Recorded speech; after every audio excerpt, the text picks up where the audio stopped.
Tere taas tulemast Ortonomi aiapäeviku lehele ja mul on nii hea meel teid siin tervitada. Ja ma olen nii tänulik kõikidele nendele inimestele, kes on ka tulnud selle kanali tellijaks, sellepärast et see on tasuta kanal. Ja õnneks YouTube seda ka võimaldab, et me saame siin vabalt oma aiandusteemalisi arutelusi jätkata. Aga praegu ma olen jällegi oma tomatikasvuhoones ja tomatikasvuhooneks ma olen selle ristinud. Ometi, kuna see on minu enda kodu, siis mul vahepeal meeldib ka üht-teist nagu katsetada. Ja mul on tulnud pikaviljalise kurgiga üks selleaastane katsetus. Ma ütleks, et päris hästi välja ja siis ma tegelikult tahtsin seda teistega ka jagada. Nimelt vahetevahel mulle meeldib ka kurki süüa ja õues oli tänavu, mitte poleks ette teadnud, aga suhteliselt raske oli ka lühiviljalist kurki kasvatada, et isegi idanema oli raske saada. Aga mulle meeldib vahepeal hommikusöögiks võtta mõned pika viljaga kurgid ja muidu talvel ma lihtsalt toetan luunjakurki.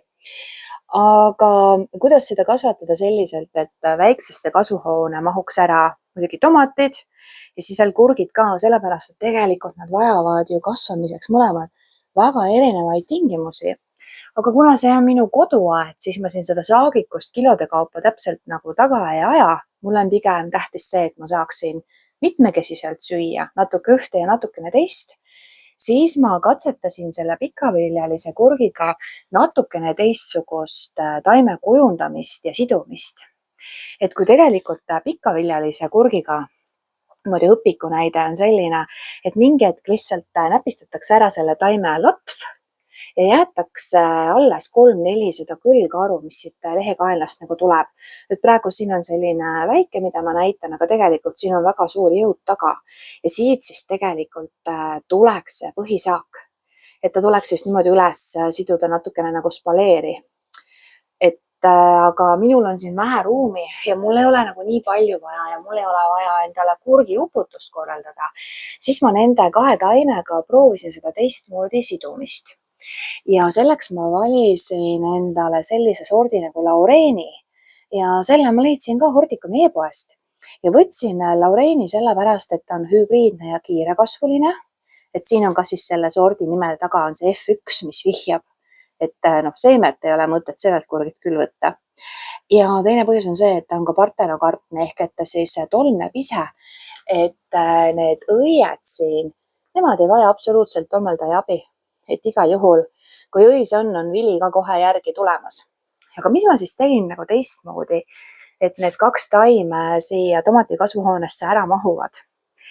Nimelt, kui see taim hakkas ilusti edukalt kasvama, siis ma hakkasin teda siduma. Ja järjest, kui ma olen teda sidunud siit ülevalt, ma olen siia teinud sellise sõlme, mida mul on kerge järgi lasta ja siis ma olen seda taime siin keerutanud ümber nööri, siis tegelikult, kui ma liigun siia alla otsa tagasi, siis siin on näha, et kui ma olen seda taime alla lasknud, siis ma olen teda siin keerutanud. Ja samal ajal ma olen ära võtnud kasvu muidugi, et ta ei läheks põõsaks, et ta olekski ainult selline üks sirge taim. Siis ma olen ära võtnud need köitraod, sellepärast et köitraod teevad ainult pahandust ja siis ei ole lihtne seda taime ülevalt allapoole liigutada. Ja siis altpoolt olen ma järjest neid lehti ära võtnud.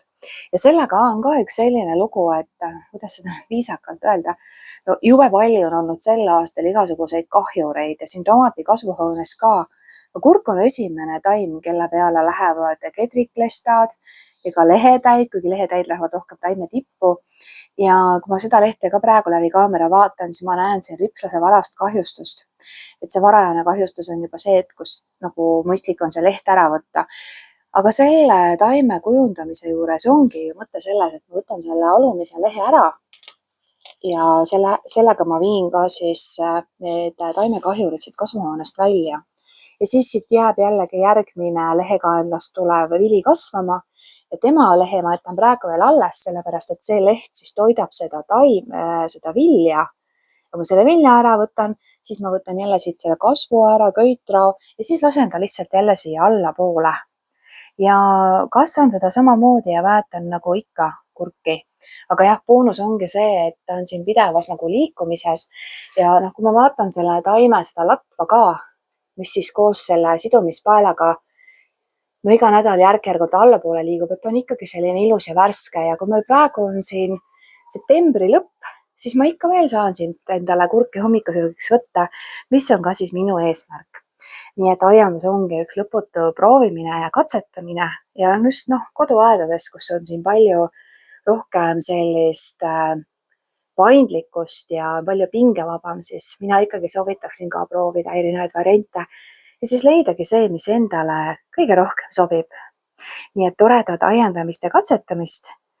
Ja kui teil on ka selliseid põnevaid näiteid, kuidas asju mitte päris õpiku järgi teha, aga ka, et panna ikkagi asjad enda jaoks toimima, siis kindlasti olge head ja jagage neid ka teistega.